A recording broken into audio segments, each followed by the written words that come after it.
don't give me adjectives for the bare minimum something should be. For the bare minimum something should be. Let me explain. We take menu authors for granted. Okay? Okay. Okay. This is a true thing I read on a menu the other day. Okay? Yep. Just see if it pops out to you like it popped out to me. Okay, go ahead. But based on what I just told you. Okay. House-made beef burger. Our juicy 6-ounce beef patty, handcrafted in-house, served with crisp lettuce, ripe tomato, red onion, tangy pickle, and zesty mayo on a toasted brioche bun. That was the description for the burger. Okay. Here's my problems. Yeah. Okay. Our juicy, okay, first off, it should be juicy. It's a fucking burger. Yeah. Beef patty. If it's a hamburger, it should be a beef patty. Handcrafted in-house. Where are you making your burgers if they're not in-house at a restaurant? I think a lot of restaurants just buy pre-made patties and cook them. But I think like fast food places do that. I don't think restaurants do that very often. But anyway, handcrafted, that's a bare minimum in my opinion. Okay. Crisp lettuce, I think that's a bare minimum. I like limp lettuce. Ripe tomato, as opposed to the rotten tomatoes that... Red onion, tangy pickle. I think that's a bare minimum. Would you use that adjective to describe and a pickle? Zesty mayo. Tangy pickle. I think mayo's all like on a toasted bread. These are all things that should just be a given that you don't like. Whoever wrote this on the menu is the worst menu author in the history of the world. Yeah. Green lettuce. I'm just saying we take menu authors for granted sometimes. Okay. This was one of the worst ones I've ever seen.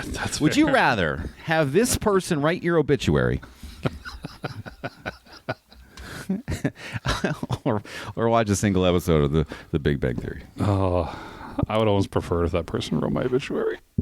Welcome to Season 3 of Radical Apathy, a comedy podcast where two guys dive into pop culture and gaming with the same enthusiasm of a Marvel post-credit scene that reveals absolutely nothing. Tons of games and lists ahead, all while asking the question, why does it matter? Holy shit, Snacks.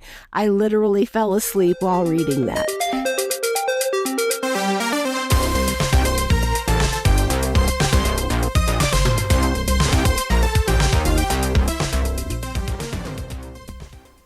Could have been like a stale Tanner, extra mild, laid to rest today.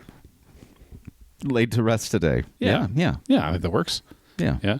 A spicy Corbyn with a fiery sauce on the side. A mouth-burning desire. Buried today. The bare minimum. Welcome to Radical Apathy, everybody. My name is Salty Tanner, and sitting beside me is Crescent Wrench Corbyn. Crescent Wrench, yeah. Yeah, that's how it goes. This is Radical Apathy, a podcast where we do a conversational fun times and enjoy your company as well. What episode is it? 65. 54. I just want to say, if I can stop really quickly. Oh, yeah. A lot of people don't know what happens behind the scenes on Radical Apathy. Yeah, we don't tell people. I'm declaring something today. But declare it. I have won the podcast war. Let me explain. I didn't know there was a podcast. There is a podcast war. They don't know that back in the day, there was this internal strife on the podcast where Tanner insisted on having guests on the podcast. And I always said and thought that our best episodes were ones without guests. I am happy to announce I have won the podcast war because we haven't had a guest since episode 27. Yeah. That being said, do you remember who the last guest was? No. Well, Kyle? No. No, it wasn't. It was Kaylee Sweeney. Oh, that's right, because you had her on Christmas Day. And so I want so that being said, that after I've won the podcast wars, I'm wondering if we can actually book Kaylee back because she was probably our best guest. Can we book her back in again this year at some point? But here's the thing: we were new, Yeah. and we were trying, and I liked having a guest. I liked the interview portion. I liked getting the information out there. Here's the problem: none of you fuckers watch those episodes. The only episodes you guys watch is when it's just Corbyn and I fucking jibber jabbing together. Jibber jabbing together. That's what you guys want to listen to. So guess what? We got no one else on. You just got us now. But I technically won. I didn't know it was I didn't, but I appreciate you, even though you're bragging, I appreciate you for trying it out. Yeah. Until we decided to say, you know what? It took us a long time to find our rhythm. I think so, but I think that's true for a lot of people on, I don't like saying that word either, CCs, on people who make things. What word? Content creators? Oh, no. I don't like doing that. So people who, podcasters. I'll just say podcasters. I agree. Now, we've had a lot of fun with guests in the past. I stand by that. However, yes, yeah. The numbers just didn't add up. Everybody, just didn't add up. And it's also harder to book times with another person. That's true. Like you and I are good. The last time, recently, about 2 weeks ago, it was the first time in maybe a year I went on to look at the numbers. Oh. And I was going to tell you about it. Sure. I have not looked at it in a while. However, in true me form, I forgot them. Okay. I haven't looked in a while. They were fine. I got to say, what's in your cup? Oh, we're going to do a little jingle jangle here. Tell me what is here. That's all for you. Tell them what we made today. Well, so here's the thing. I wasn't here when you made it. However, you, Corbyn, were provided implement to create what we have here. My wife for Christmas got me basically a bourbon smoking tool. Oh, you just smoky. And so I have made it's not a full old-fashioned, but it's kind of old-fashioned. It's missing the orange twist, which is why I asked you to bring an orange today. That makes sense. I thought you were just asking questions. Anyway, Bullet Bourbon, which is my favorite bourbon, some simple syrup. We got some cocktail cherries in there. And then we've smoked it with an apple wood. Oh. So let's take our first drink together. Cheers. Cheers me. Cheers, everybody. Cheers to you. Here we go. Oh, yeah. Oh, yeah. Oh, my, that is smooth. Oh. Yeah. That's because I put a little extra. I like mine a little with a little extra simple syrup just to take off the gasoline flavor. Yeah. But, I enjoy it. That smoke really opens it up, Corbyn. Well done. I should warn everyone today. There may be a couple breaks we take in the podcast today due to an overwhelming bout of diarrhea today. So for me or you? For me, yeah. Can I tell you something? Yeah. Let me tell you everybody else. I've always been quite a irregular pooper. Irregular? Yeah. What does that mean? Pretty consistently irregular. Okay. In frequency and volume and velocity. Yeah. Yeah. Today I was the last time I was in there. We're gonna get personal. Yeah, we're here already. The last time I was in there, I was done. Yeah. But my colon didn't feel like it was done. It felt like there was another 3 pounds in there somewhere. You got more coming. Yeah. So if we just say, hey, we're going to take a nice commercial break. Okay. It's actually a diarrhea break. Can I say once? So this always kind of plagued me. However, I've tried daily vitamins. You're old enough. You must take daily vitamins. I take daily vitamins when I remember to take daily vitamins. That's the problem. I'm a regular irregular. I would take some, and that on top would give me diarrhea because I'm allergic to something in them, I believe. In vitamins? Yeah, and some of the dailies, something in there. However, I found one. Okay. Recently that seems to be work. Don't ask me the name. Okay. And you know what? Good Lord, if it did not solidify and scheduleize my goings to the bathrooms. Oh. What I do is I take Metamucil. Yeah. Because that just... Do you find it helps? Dude, you have no idea. I don't. Let me tell you about Hey, ladies, if you're listening. Oh. Let me tell you about... hey, ladies. Thanks for joining us today. Radically Apathy. We're going to talk about your number 2. We're going to talk about Metamucil today. Yeah, let's get into it. So what Metamucil will do is it will basically give you a consistency that's consistent. Okay? Yeah. And this is the weird part about Metamucil, and I can't explain this. It's a one wipe job. Really? It's the cleanest shit you'll ever have. It soaks up the moisture. I don't know. It's just what I'm saying is it's the cleanest shit you'll have. Like I'm saying, we've all had weird abnormal 5 wipe shits. Yeah. Or sometimes you just keep wiping. Right? And it doesn't stop. And it doesn't stop. When you consistently daily take Metamucil, 1 wipe shits. Now I can't tell you where I'm at on that calendar because I haven't a bidet. And I just don't even look. You don't even need the bidet. I let the soft Waste of a Japanese bidet. voices take me through the... Sorry, there's Japanese voices? Well, they're all from Japan. So you see the button and goes, Iko Satabara. And then he just starts getting the nice, refreshing, cool mist of the deep Japanese gardens. I didn't realize there was a Japanese bidet. Yeah. And then he goes, ding dong, ding dong. Oh, God, that bourbon is really It's actually really nice. I like the smoky aftertaste. Yeah. Smells great. Smoke just makes everything better. Smoking and then before you is got here, cool. my neighbor brought over, like whenever we make a brisket, me or my neighbor, Yeah. we'll slice off a couple pieces and we'll bring it over to the other guy. Oh, that's nice. And so today he made one and I had some smoky brisket Smoky today. brisket and a smoky bourbon. Yeah. Good smoke there. lordy. What a fun podcast. We got, okay, listen, this one is meaty. Yeah, we got to get into it because we're already just This going is off course. meaty. We've got None of this poop stuff was planned, but we got to get back on tour. playing, watching, reading, obviously, general gripes. Obviously. We got a top 5 that I'm really excited for. This actually turned out to be a lot more fun than I initially gave it credit for. You've got a game. Got a game. And we are doing a full-blown movie review. And I got problems with some stuff. Oh, we're going to get into that watching quick because I got to talk about it. So, All right. really quickly. Oh, and we got a trigger warning. If you know, you know. Exactly. Okay. We're going to start with reading. Yes, Reading, playing to get out of the way, and then we're going to dive into watching. Yeah, let's do it. I have been reading. Just so you know, my reading's going to be long. Go ahead. I have been reading Yes. the letters of complaint from my building tenants.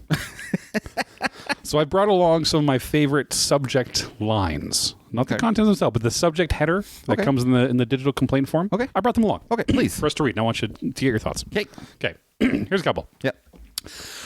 My bush is really overgrown round the front, and my back passage has fungus growing on it. That's the subject? Yep. Okay. It's the dog mess that I find hard to swallow. So, I wonder if they had easy shit that they swallowed before. I want some repairs done to my cooker as it had backfired and burnt my knob off. And then this one just starts with an and. Oh no, sorry, I was reading the old one. I wish to report that tiles are missing from the outside toilet roof. I think it was bad wind the other night that blew them off. We don't have a toilet roof. So I don't know what this means. I think I have to go on the roof and I'm going to find a bunch of shit. I think the phantom shitter went to the roof. What else I got? I have. I am writing on behalf of my sink, which is coming away from the wall. I love this so far. 50% of the walls are damp. 50% have crumbling plaster, and 50% are plain filthy. That's 150%. That's a lot. That's a lot of walls. Are you experiencing any of these things? No. Okay. Not at all. The toilet is blocked, and we cannot bathe the children until it is cleared. Wait a minute. Let me unpack that one. Yeah, think about it. The toilet is blocked, and we cannot bathe the children until it is cleared. So you're telling me that they are going to bathe they've been normally bathing the children in the toilet. Right. That's how I read this. Now, I'll just tell you guys, there's no punctuation. There was kids in your building. There isn't. Okay. Yeah. Okay. And the last one, please send a man with the right tool to finish the job and satisfy my wife.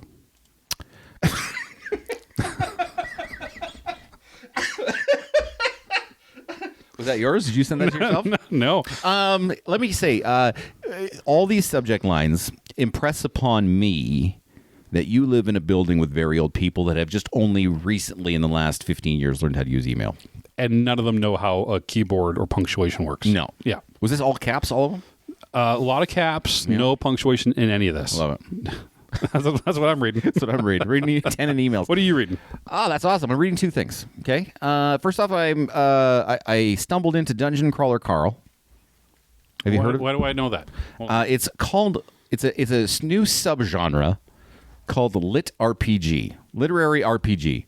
And so I'm reading this book, and it's literally you're playing an RPG game, and you're reading an RPG game. Yes, Matt didn't something. Didn't. Anyway, I'm not going to go into it deep because my other reading is more extensive, and I want to talk about it a lot more. Yeah. But I've been reading it. I'm almost on the first book. There's 8 books. I don't know if I want to commit to 8 books. But I got to say it's entertaining. But there's just a lot. There's a lot of descriptions of loot boxes and level ups and spells, and it's very interesting. And he goes through the dungeon with his cat Princess Donut, and with his ex-girlfriend's cat. That's right. Yeah. And they can talk to each other Right. because everyone, once you become a crawler, everyone automatically gets uploaded the syndicate standard language, so everyone can speak to everyone. Talk to each other. Yeah. So it's funny for sure. Interesting, yes. It's a lot of descriptions of loot boxes, though. The second thing I'm reading, because I asked you multiple times in preparation for this this podcast that you have not known about. I've asked you, have you watched The Boys? Have you been watching The Boys? And you've consistently said no. And it's also my impression that you do not intend to watch The Boys. Is that correct? Is that an accurate statement? It wasn't until this end of the season 5 came out, and I've not heard anything good. And I hate getting attached to these shows and then having just a shit bang of a last season. So when's the last time you watched The Boys? I've watched all of season 1 and the first episode of season 2. Okay. I'll say season 1 and season 2 are pretty good. Yeah. And then 3 is okay. 4 is awful. Yeah. And 7 out of 8 episodes in season 8 are awful. Okay. But I will say... That's why my hesitancy to go back. I believe remember, I'm still in reading here. Yeah. Okay. But I will say the final... We'll talk about that in what I'm watching. The final episode hit. Okay. The reason I'm doing this is because in preparation for the final episode, I'm like, okay, I only got one episode left. I read all 100 plus comics of The Boys to do this. Online or omnibus? Online for half of them, and then I bought the last omnibus. Gotcha. Okay. Because the website shut down on me. Okay. It's like, you don't have a subscription or something, and it shut me up. So anyway, so here we are. And I wanted to highlight if you're okay with it. If you don't want me to, no, go for it. Because I've kept up with the main story points through the season. I wanted to highlight the differences between the comic and the show. Yeah. Number 1, Compound V. Okay, Compound V is the thing that is in the superheroes that makes them superheroes. Yeah. Okay. The difference with Compound V in the comics is that the boys who are financed by the CIA through the president. Yeah. Okay. They are given a dose of Compound V right away. Okay. Right at the beginning, when you become a boy, you get basically it gives you. It doesn't always give you crazy superpowers, but it always gives you basically enhanced strength and durability. Okay. Okay. And so all the boys have that right out of the gate. Right out of the gate. Interesting. All of them. Okay. In the show, that's not the case. Not at all. They introduced in season 3, I think, Temp V. Yeah. And it's like a temporary 24-hour V. And then all the boys are kind of not really superpowered, right? Yeah. So that's kind of the difference with the Compound V. So some different dynamics there. So in the comics, they go after the superheroes, and they can stand toe-to-toe with almost all of them. So interesting dynamic there. Yeah. Okay. Number 2, Butcher. Butcher, the difference between Butcher. Okay. In the show, basically season 2, middle season 2 and on, everybody who's in The Boys can't stand Butcher and thinks he's a shitty guy. Yeah. Okay. In the comic book, okay, his motives are not as outspoken. He will do the dirty work for sure, but they don't know that. The boys don't know that Butcher's bad for them until the very end of the comic. Okay. Okay. I won't say what happened at the very end of the comic because it actually happens you sound like you might watch the finale. Okay. And I will say the ending to Butcher and the ending to Butcher in both the comic and the show are similar. Okay. And I love that story arc. Okay. And I think Butcher in the comic way better than Butcher in the show. Even though Carl Urban's pretty cool. Very cool. Yeah. Black Noir and Homelander. Okay. Yeah. Here's the thing. So, this is a big spoiler for not the comics, not the show. Well, kind of like the show. Okay. So, in the comics, and this is not in the show, and this is the biggest deviation they made. Okay. The big twist for the whole comic series that you find out at the end is because Black Noir just kind of shows up and he's kind of in the background, and he has one thing where he does something, but he's just in the background. Okay. And you find out at the end that he's actually a clone of Homelander. Oh. Okay. And his mission, the whole reason he's on The Boys, Vought put him on The Boys as a failsafe for Homelander. If he went off the rails, his job is to kill Homelander. That's it. That's it. And what's happened is he's been waiting so long to do his one mission.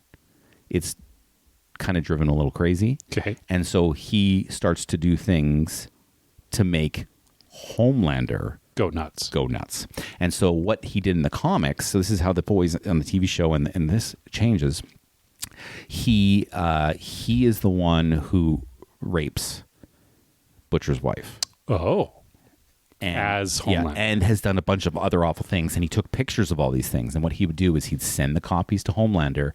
And Homelander's like, I don't remember doing these things. Oh, my God, but I'm capable of these things. So fuck it. I'm just going to go crazy type thing, right? Right. And he sends those to the CIA and to Butcher. And they're like, oh, the fuck, I'm going to kill this fucking guy for doing this to my wife, right? Yeah. Okay. And he does all these things to push him down that edge so he can finally complete his mission, which is he gets to finally fight Homelander. Yeah. And so you find out that Homelander actually didn't do all this stuff. Oh, interesting. Right? Yeah. Which is a change from the show, because the show Homelander definitely just goes off the rails. Yeah. And Black Noir is its own character. Yeah. And Black Noir in the show is actually African-American, not a clone of Homelander. Yeah. Soldier Boy. So you haven't met Soldier Boy in season 3, but you said you kind of kept up with the storylines. Yeah. So Soldier Boy in the comics is just a dude who's in charge of a team. This is kind of like the Payback, the kind of side group. Yeah. They're like the number 2 or 3 group.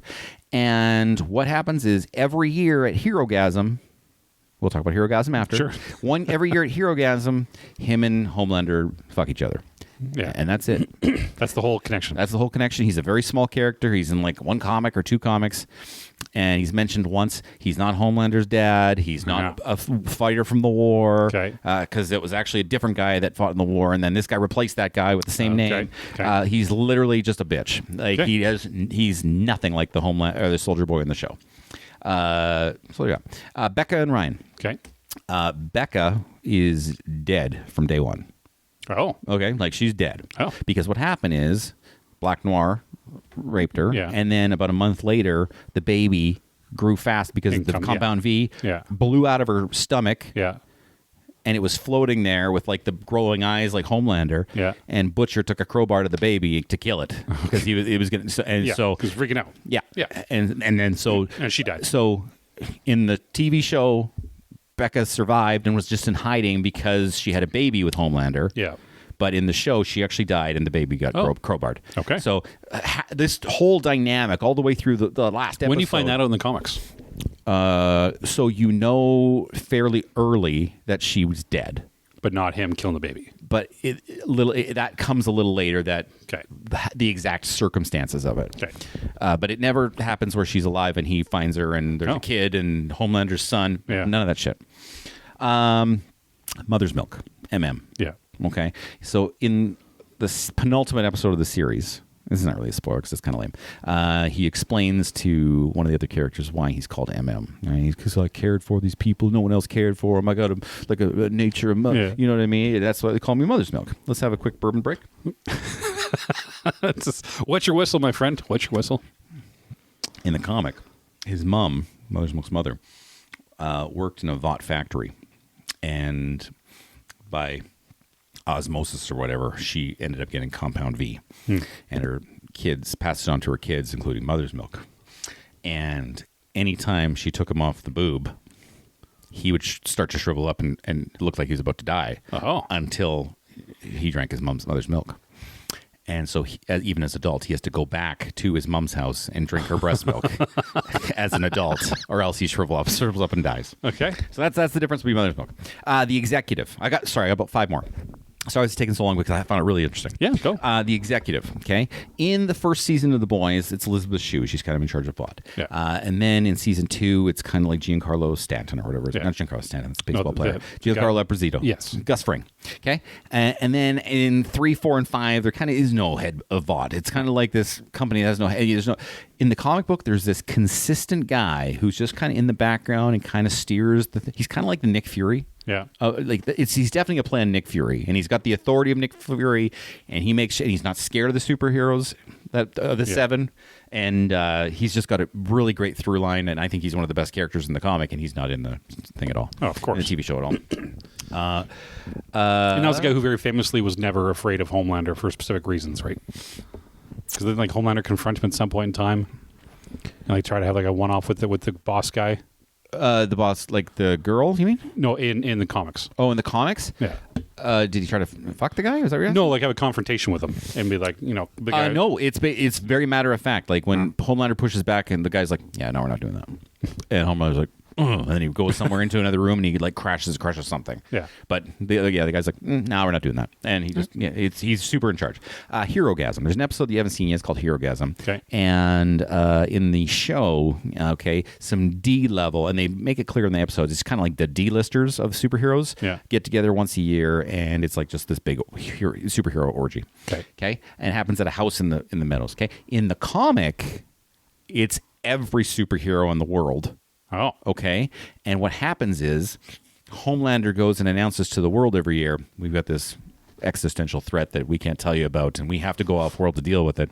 You won't hear from us for a bit. And they go to some like secluded island, and they all and it's like a debauchery of drugs and fucking and there's a 6-episode miniseries called Hero-gasm, and it's devoted to this whole thing on the show. Yeah, no, in the comics. On the comics, and it was only a 1 episode in the entire show, and it was way toned down in the show. And you know how explicit the show is. Yeah. In episode 1 of The Boys, Homelander and Maeve try to stop tourists on terrorists on a plane, and they accidentally break the plane, and they had to let it crash, and they didn't save anybody. And famously, they left. Right? They didn't do that in this one. In the comic, it was a purposeful. So there's 3 planes from 9/11. Yeah. Okay. So they based it at 9/11. 3 planes in 9/11. The superheroes stopped 2 of them. And then they were ordered to purposefully, quietly let the 3rd one crash. Oh.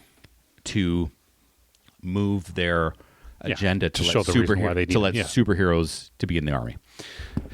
And then finally, the final thing I just want to talk about is the writer of the comic, who's kind of like the biggest piece of shit ever. Yeah. Because he's the comics, the characters are so bad, and what I mean by that is like if they fuck it, if they can fuck it, they fuck it.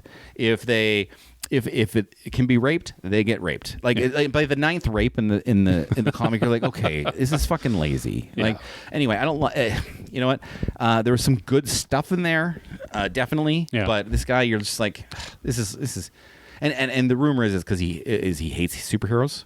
And so he wanted to have a comic that made the worst fucking people ever. Yeah. So, which ironically, it's the most realistic version of superheroes I think ever too, if it were to happen. Oh yeah, and then the last difference I want to say is that the comic doesn't like you know Paul Verhoeven. Yep. Okay. The Boys TV show is very much Paul Verhoeven's version of the comics, and what I mean by that is like RoboCop, Starship Troopers. Yeah. Where they're hey, the themes are there, but are making the movies, and they're doing this product, and they're you know what I mean? And that's barely mentioned in like they don't do any of that shit in the comics. Oh. They just kind of mention that we make money off merchandising and we're super popular, and that's it. It's all about the story. They waste so much fucking time in the TV show. They talk a lot about it. They talk a lot about it. In the TV show. The last thing is the Deep. The Deep as a character on the TV show is maybe the worst character in the history of television. I'm not even lying when I say that. Maybe the worst character and the worst character arc of any character in television history. Okay. He's that bad and that boring. In the comic, he has maybe 5 lines. He's non-existent. Really? Yeah. They went out of their way to make the worst character in television history. So they had to do it themselves. Yeah. God. Yeah. So anyway, Okay, that's interesting to know because I know enough of the show, but I never touched the comics, so that's interesting. Yeah. Sorry about it took so long. I apologize. You never touch my hand. There we go. You never apologize. All right. So reading, we did it. What you playing, man? I'm gonna do it's what I'm excited for coming out the end of the week. Maybe excited is the wrong word to say. 007 First Light comes out next week. And I've heard it's a big day 1 update. Of course there's going to be a fucking day 1 because they're going to add 9 different ways to pay the money. I heard it's shipped and it's, we're going to need a day 1 update to fix that thing. They always do that. Yeah. I mean, okay. James Bond as a character has a very poor history of video game adaptations. Outside of GoldenEye, but I would argue that GoldenEye, isn't necessarily a James Bond game. You could literally put any skin you want on that, and the gameplay itself is good. But the character itself does not lean into video game-esque type of runs, right? Just how the character is, because it's already so pre-built that it makes it very hard for you, Corbyn, to step into the shoes and be James Bond, knowing so much what James Bond is and what it does. Just it's hard to be that, to play that character. So IO Interactive, very well established game company. They've made all the Hitman games. I don't know if you ever played the Hitman games. Yeah. Wonderful games. You're just slow stalking. You're dumped in the sandbox. Do whatever you want. 100 different ways to kill your targets. That's what I heard. I heard it's if you take a Hitman game and mix it with an Uncharted mechanics, this is what you is what you're going to get. So people who have played the early 3 hours have said that if you don't go into this game looking for a Hitman game, because it's not that, which is fair. Which is good. I wasn't a big fan of the Hitman games. No, Hitman games were too slow for you, 100%. But they said, I mean, it's been so far a good James Bond game. Okay. And they've leaned much more. They're like everything. It's its own story, but they've leaned much more into like the books, the infamous books. Like it's dark haired. He's young. He has the scar already. That all James, like none of the James Bond actors have done that. So they've really tried to pork you, but it's also current day, taking the young helmsman or whatever he was out of the Navy, Air Force, and starting out. So I didn't know he had a scar. Tell me more about that.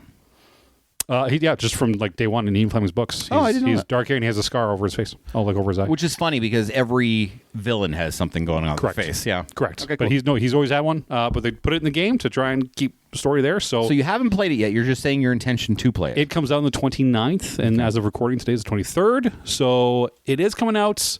Up until now, I've just been playing rehashes of old stuff. They did shut down Destiny 2. No. Yeah, they shut it down. Servers are over.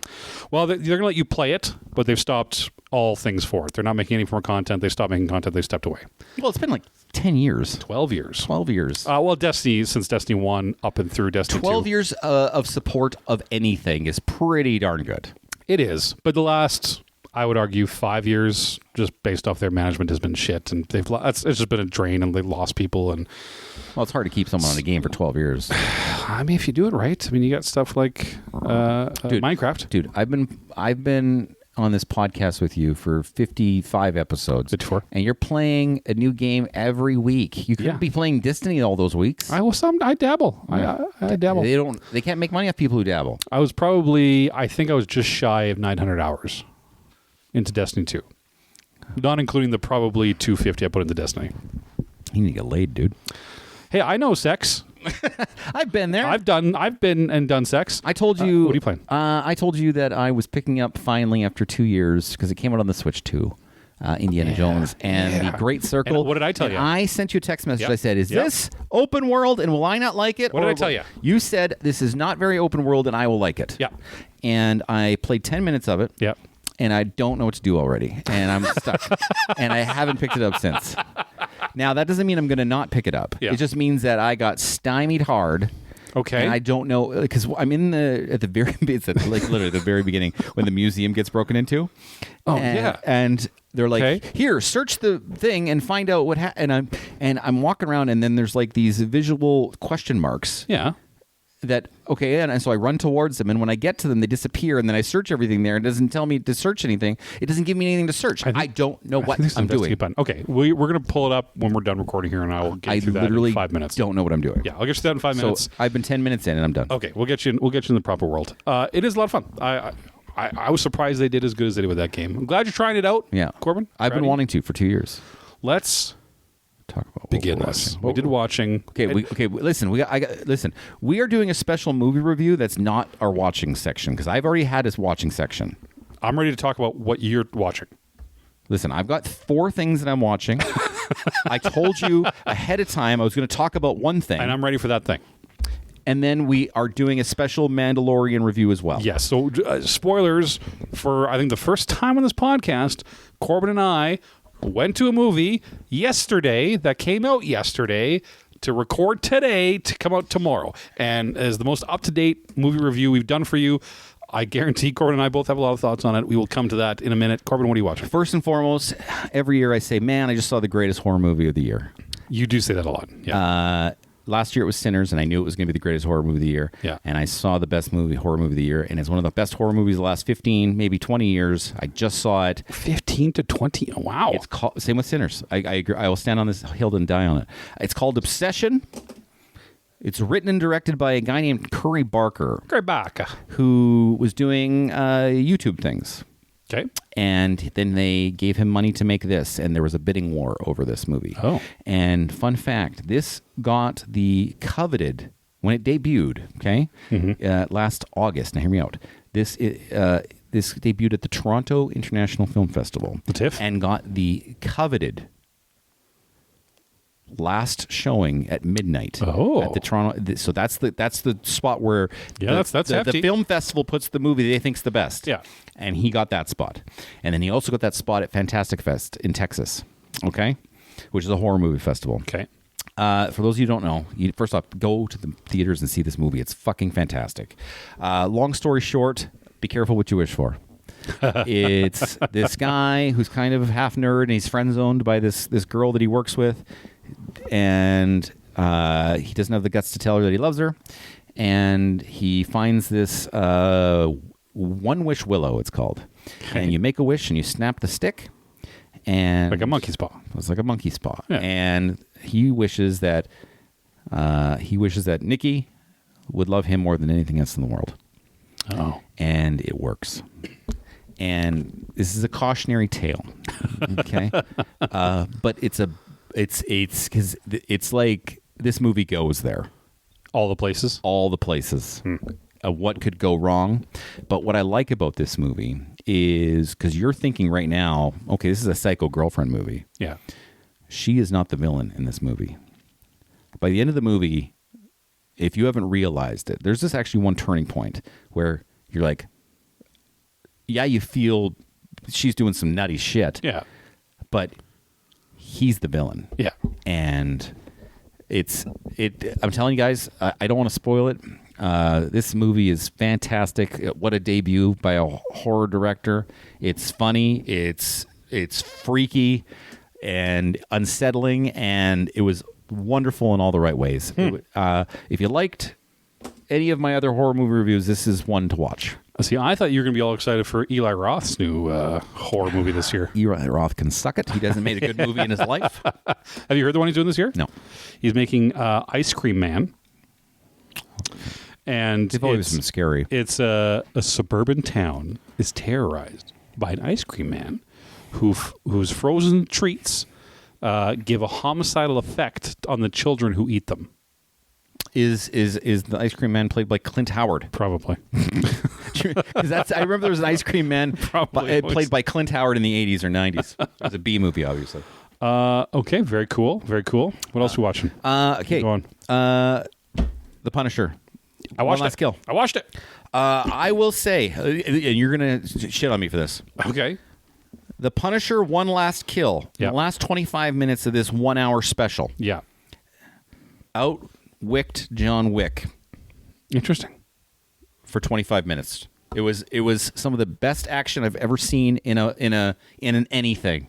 Okay. For 25 minutes at the end of that show. Fantastic. Yep. That was the Punisher I love. That's the Punisher I've been asking for in content. It was amazing. I agree with you mostly. Okay. Because you're right. They finally let Frank Castle be the Punisher. Yeah. And they didn't fuck around too much. They did a quick 15, 20 minutes of just introducing the characters in the play, right? And then he walks back home and then, okay, boom. Here's your fucking instigation. And then from that moment until the end of the movie, it is just a full action scene. And if you were confused at any point about where Frank Castle, the character, is, the final scene in that whole special is like, nope, we have finally gone there. This is Frank Castle. And then they're going to rewind all of that and put him in a PG Spider-Man movie and fuck it up. Yeah. But at least it allowed him to, or Disney allowed him to finally become the Punisher, right? In all sense. Because even everything the Daredevil shows, everything the Punisher shows, it's just him reacting to the death of his family and him doing that initial hunt. I should really quickly warn you, there are pits in the cocktail cherries. We should know that before you... There's cocktail cherries in Yeah. Bink. Just wanted to let you know. But I agree, it was good. I don't know if I would equate it, just because I think the cinematography of John Wick 4 was better than this one. However, it is still the best choreographed fight scenes of a Marvel product. Outside of Slow your roll. Yeah, outside of Captain America, Winter Soldier. Yeah. No, they did good. I think it was awesome. Totally watched. That's one I'm like, man, I wish this was 2 hours. Yeah, it does go quick, but I mean that's the whole point, because 45 minutes of it is just him chopping the fuck out of people. I will say, and this is not from this only. This is from everything John Bernthal's been in. Yeah. I'm tired of the John Bernthal yell. Deep. Okay, it's a little much. It's a lot. It's a little much. He does have a one note of character. Okay, listen. Yeah. Did you, any way, shape, or form, watch the Mortal Kombat? I'm ready to go if you are. No. If you, I need to know if you've watched it. I have watched it. When did you see it? You didn't. Don't worry about what I've done. Don't worry about how I've done. No, I'm not going to do it. Okay. Because I can't argue it with you if you haven't seen it. That's true. I do have. I made a list of 14 things. That's so many. That didn't. That's so many things. That didn't make sense in this movie. That's so many. Okay, well, so I can't do it if you haven't seen it. Okay. Well, I'll have to there's reasons of which you know. You're lazy. Oh, wow. Wow. All right. What do you watch? What are you watching? I'm watching. We'll save that for next time. If you haven't watched it by next time, you're fucked. I'm telling them. Someone running their mouth is what I'm watching. Okay, I have the Punisher on here. Yeah. But I think I'll save everything else for our big topic. When are we going into that topic? Let's do gripes, and then let's do the topic now. We'll do gripes to break it up, and then we'll do the top 5. All right. Let's talk about the Mandalorian. We saw it. Okay. We saw the Mandalorian group. First off, before anything happens. Anything else? We went on a Friday at the first early show. Correct. Okay. Of the opening day. I, on Wednesday, went online to buy our tickets. Correct. And what is the thing I told you after I did that? You sent me a screenshot on the phone. Yeah. So this is the Wednesday prior to the Friday opening night of a Star Wars 2 days before. Of a Star Wars movie. He booked our tickets. He got to book seats. And he sends me the text, a screenshot of his phone. And the entire theater seating plan, it is just the 3 seats that we have purchased. Not a single seat was bought except the ones we bought at that time. 2 days before a Star Wars movie. And then for funsies, I went and I looked at the Late Show. Yeah. And nobody. And then actually they added a show after I texted you that on Wednesday, because when I looked it up on Wednesday to buy our tickets, it was only in one theater. Oh. And as a side note, a little gripe about our local theater. Yeah. Fucking lazy cunts. The laziest. You can't put the fucking posters on the door outside they don't do that anymore. Fuck off. Yeah. Go fuck yourself. You just got to go find the number. Hope for the best. Fuck off in your face. Fuck off in your face. Yeah. I don't like it. I don't like the way the world's going. Go back to the 80s and 90s. Go back to the 80s and 90s. Anyway, so straight off, let's talk about what we didn't like about this movie. Oh, okay, right into it. Do you want, or how do you want to form this? How do you want to shape this convo? I don't know. Do you want to put the numbers out or save them till after? What numbers meaning what? Let's go. Let's just run through the movie basically. There's going to be spoilers here, but we're going full spoilers. I'm going to assume you don't care. So let's give it a quick plot of what the movie is, and then we'll get into our ups and downs. Yeah. You go ahead. Okay. So it picks up after season 3.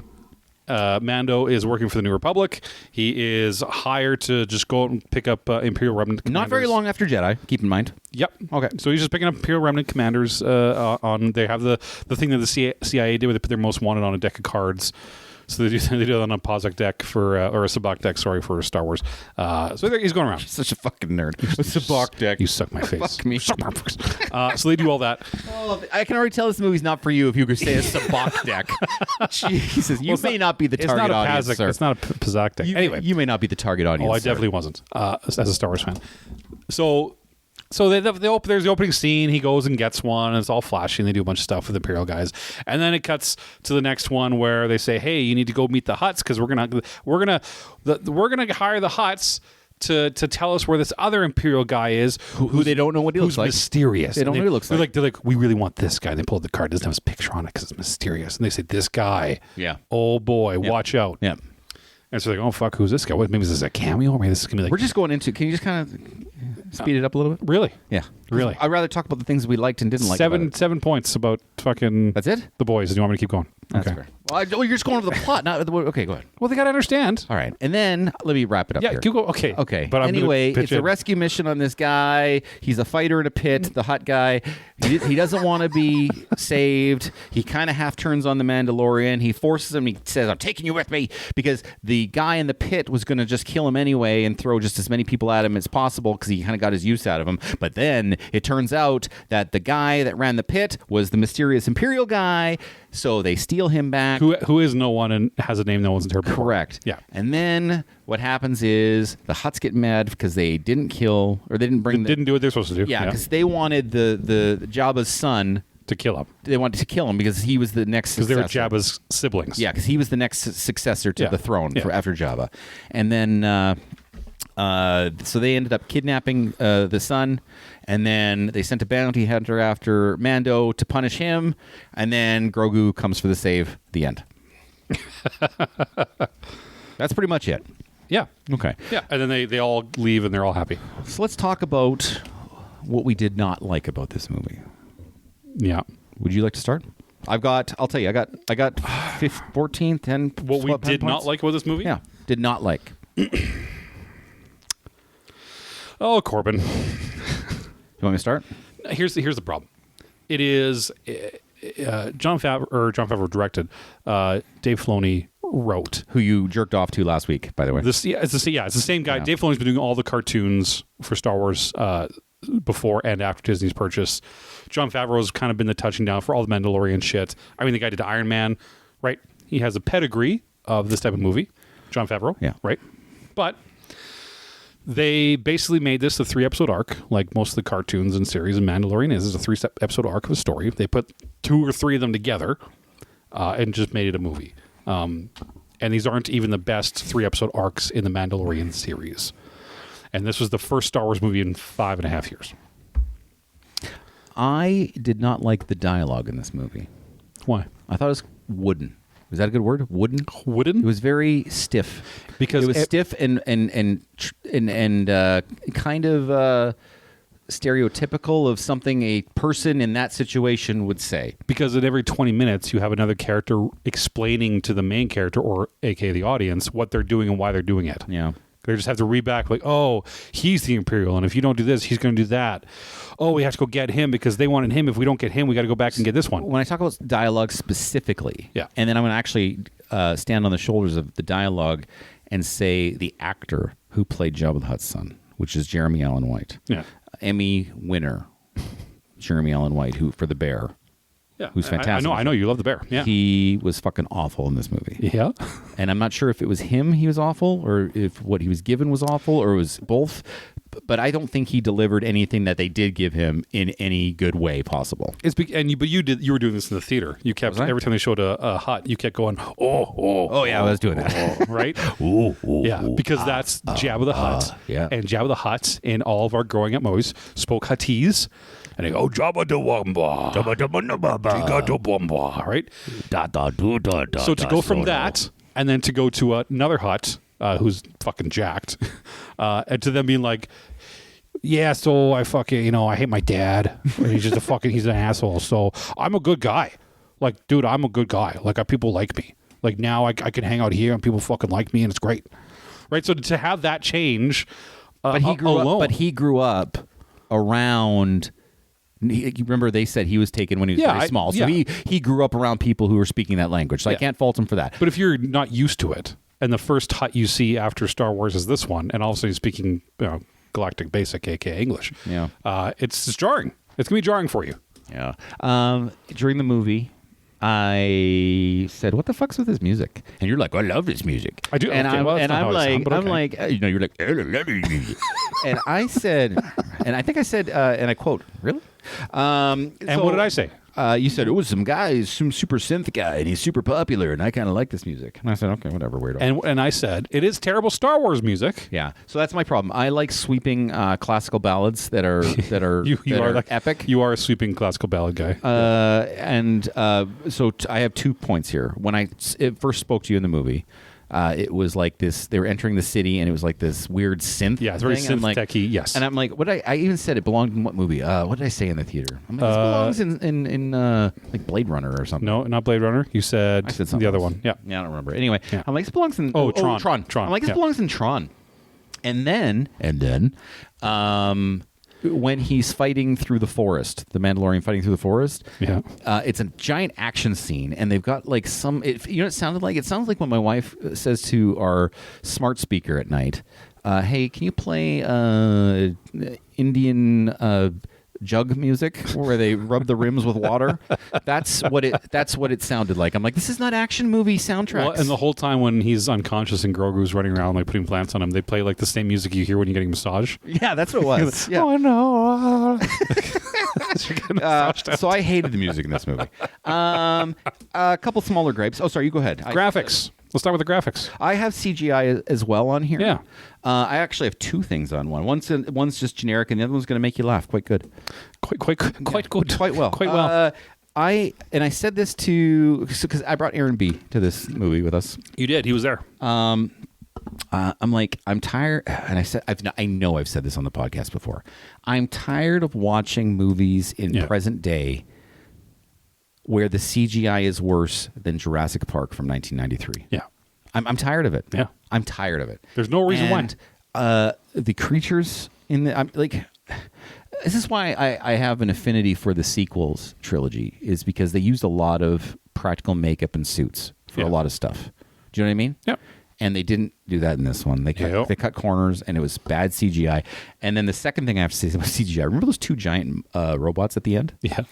I didn't want to say it to you in the theaters, but I'm like, you know what these two remind me of? They remind me of Ed 209 and the way he looked in the RoboCop movies. Oh, yeah. Remember that robot, how janky he was with the 1988 CGI Yeah, how it just looks Ed on the 209? green screen as it moves. Yeah. It looked like janky movements. I'm like, this looks like Ed 209. I'm like, this is awful. Well, and even like when anything bright, or when the characters' faces, like the actual character faces, like Zeb or Martin Scorsese's character, it looks awful. That character, Zeb, looked a little weird. It looks weird, man. The monkey character looked not as bad. The Hutts looked awful. Awful. That's actually kind of one of my... And they even hit those ones in darkness, which usually is... Because they kept putting Embo, that bounty hunter with the big hat, they kept putting him, but he's always in darkness, so he looked cool. I have a note here. I wanted more puppets. I understand why the fight scenes with the Hutt kid, you couldn't have a puppet. Yeah. But I would have liked all the other Hutts to be, if there was a stationary shot, but you couldn't to be a fucking puppet. But you couldn't have one Hutt CGI and the other Hutts. I would have liked it. I would take the time to make it look the same. I agree. But take the time to make it look the same. That's why Grogu and the Babu Fix were decent. This is why you can do it. Because in a bunch of shots in Jurassic Park when the Tyrannosaurus attacked the paddock, that was a puppet. And then in the march when he was moving, that wasn't. You can do it. It's been done in 1993. We can do it in 2026. I don't think we can. Fuck me. So I have more puppets here. It could have been 20 minutes shorter.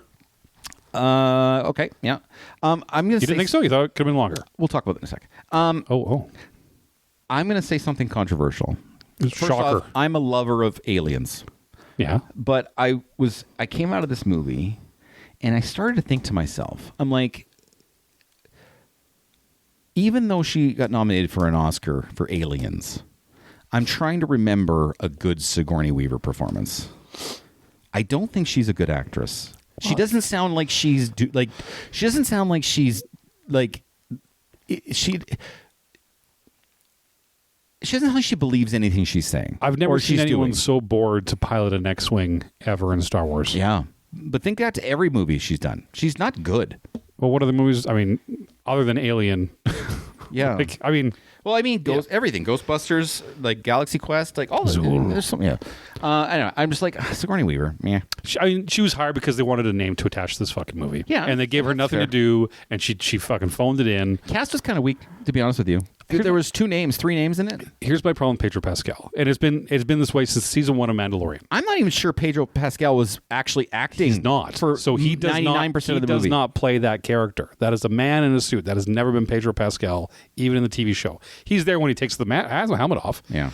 Everything else is just him voicing. He's not there. Cheaper that way. Like when he was filming The Last of Us here, they were filming the first season of Mandalorian, or second, whatever. And then he voiceover. And he's just voiceover after. He's not the guy in the suit. Yeah. They have a fucking big dude for it. But his voice acting sucks. Like, I don't mind that he has a soft voice. Like, that's fine. You can have big, scary guys with a soft voice. But it is so delayed, and there's no weight or emotion or anything put behind his voice. It takes you out of every fucking scene he talks in. Okay. I didn't like it. Okay. Nothing pulls you in. I have a couple. I got about five more things. In the pit fight, in the water, in the pit or fight. in the fight pit. When remember I wanted more humanoid guys, and I'll actually double down with the bounty hunter at the end. Yeah. I wanted him to be a fucking guy and not a CGI guy. Yeah. I would like more humanoid guys in makeup to give me a more realistic fight scene instead of creatures that look bad. Well, do you know why they did that? Because they're lazy and it's cheap. No, they did it for member berries. So he said they're going to have you do a Dajaric fight. Yeah. Dajaric is a chess game in Star Wars. Star Wars: A New Hope. Oh. They're on the Millennium Falcon. They're flying to the Death Star. Yeah. He says, "Don't let them win." It's those creatures from the things. Okay, that's all it was. Okay. It was just done for member berries. So I wish they did what I said and have a more realistic fight scene where they're fighting humanoid things. And then I'm going to go double down on something here, and I would have liked a little nostalgia bait in here because if there's you're, a lot. Hear me out. Hear me out. Instead of this guy that nobody fucking knows, I don't care what anyone says. That fucking guy, the bounty hunter who nobody knew, Embo? who has no fucking character, who didn't talk the whole show. Tell me, because this happens right after Jedi. Tell me it wouldn't have been slightly cooler if they would have sent because all these guys should be alive. Yeah. If they would have sent Dengar, Bosk, Forlom, Zuckuss. Yeah. Any of those other bounty hunters from Empire that were standing on that ledge with Boba Fett. Yeah. How cool would that have been? It would have been very cool. Yeah. But I think canonically, Dengar and Zuckuss are both dead. They're not in any of the movies or shows. No, but canonically in this timeline in Star Wars, they are dead. Nobody because cares. they've been killed somewhere else. Nobody cares. But canonically. But you're right. All the villains were nameless, useless people. Yeah. I think I said something, and I made you and your wife laugh when I said it. So the timeline in the show feels like very brisk. Like, hey, we got to the thing. Yeah. Like, it seemed like maybe it lasts, like the whole show is over the course of a week or so. Yeah. And they're in the forest, and they come across this ship, and it's like all grown over. I'm like, really? That quick? Like, so that bugged me. I'm like, a ship that you saw 30 minutes ago was fly like away. all grown over. And now it looks like it's been it was there for 100 2 years. Yeah. It was so dumb. Yeah. And then, do you have any other thing? Yeah, I got lots. Tell me more things that you didn't like about it, and then I'll finish up with the last thing I didn't like about it. It was. I think they made this for kids. At the end of the day, like, I mean, yeah, Star Wars is a kids movie, but they really, I think, just directed this for a new generation of kids. Even though they tried to have these second sad father-son moments, to have the sad, he like leans in, his dad's dying, I'll be with you, and then literally the exact same scene, the exact same position, he's smashing his father's unconscious head against a tree 7 times to get kids' laughs. It's just the juxtaposition of the individual scenes doesn't make any sense because they're just trying to make it for kids. But it works on television shows, not movies, which is why they shouldn't have made this movie. Okay. Yeah. Anything else? Do you have anything else, Corbin? No, I'm You waiting. shit on one more of my goddamn points. I'm going to kiss your mouth. I want to make sure I get the last word on the bad here. Okay, well, you go ahead and I won't say anything, I promise. Okay. Again, I offered you a ride home. You said no. Yep. And so I drove home with Aaron B. Gross. And I got yelled at the entire way home. For the ride? For the ride home. Because after saying all of these things, I actually liked this movie. Hear me out. I have a list of things I loved about Aaron this was movie. angry when he left the theater. He was angry and he was upset. He yelled at me at the home. I am not trying to be, and he's like, you're being a contrarian. I'm like, I'm actually not. He actually didn't believe me that I was telling the truth. Okay. I actually liked this movie. Okay. Let me explain. I felt a little counterpoint to what you said. Yeah. I actually felt like this movie was better than all 3 seasons combined of the show. Okay. I thought the puppetry in this show was excellent, which is why I was begging for more puppets to be in this movie. Yep. Because the puppetry of Grogu was fucking And the Babu Fricks, they're all great. And the Babu Fricks. Yeah, they're great. They were awesome. Puppetry's always better. The sets that were actually there were awesome. Yeah. I loved them. Every single scene that Grogu was in was good. And I want to say this really quickly. And same with the Babu Frick guys. Yeah. Okay? Because every time they were on the thing, you fucking laughed. You liked it too. I love the puppets. I'm telling you. Yeah. They stole the show. Yeah. Okay? They were awesome. Every time they were on the screen, I felt good. I was Star like, Wars. This is great. You felt like Star Wars. It felt good. Yeah. And then Aaron B is like, there's no character arc. I'm like, listen, bitch.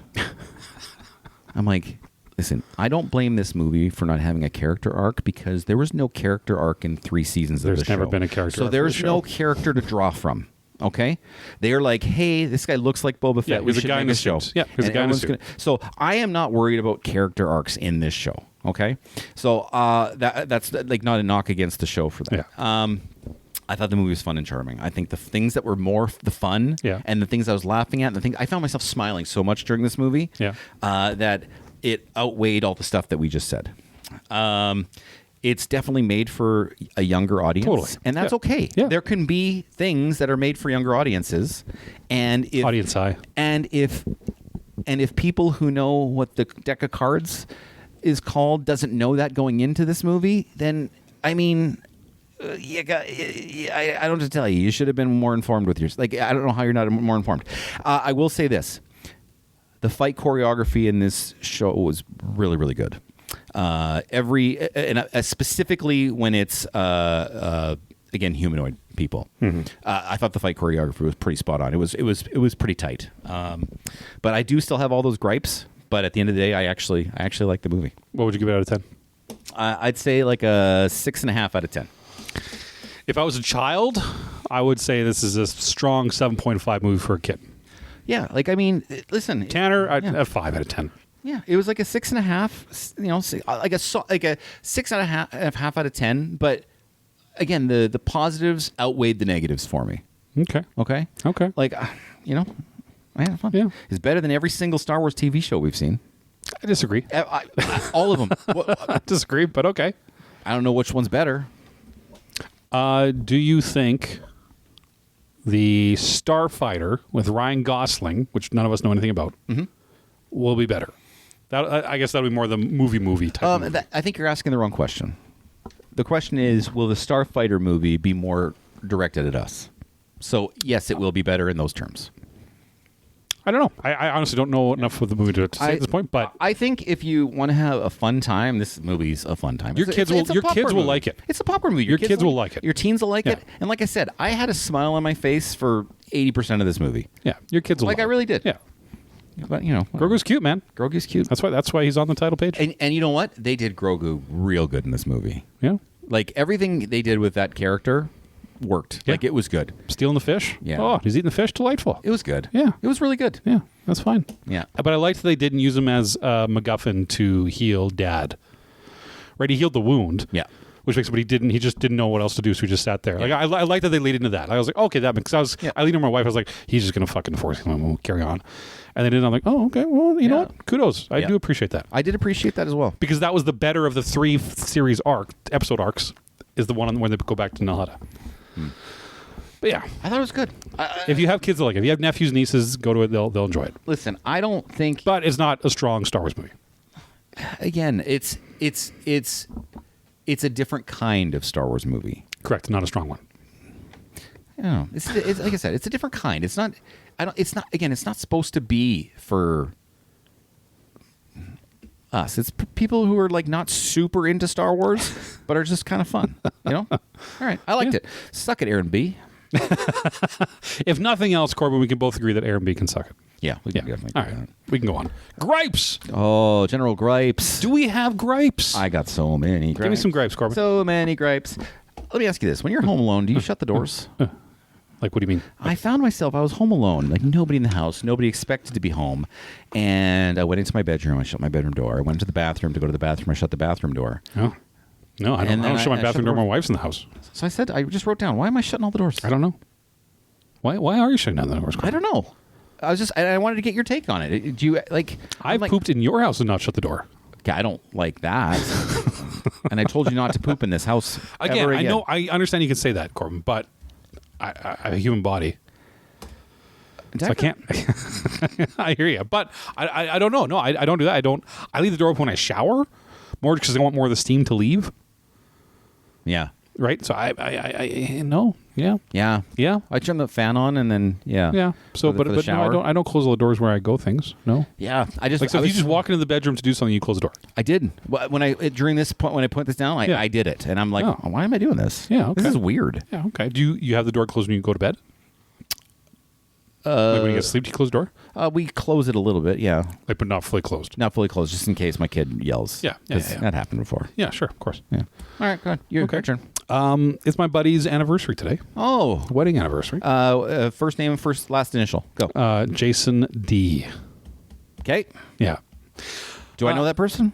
Yeah, distantly. I don't know who it is. Yeah, he was a lighting guy on one of our shows, but I don't think you talked to him too much.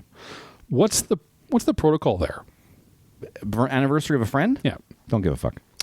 I said happy anniversary, and he said thanks, man. But like, yeah, what?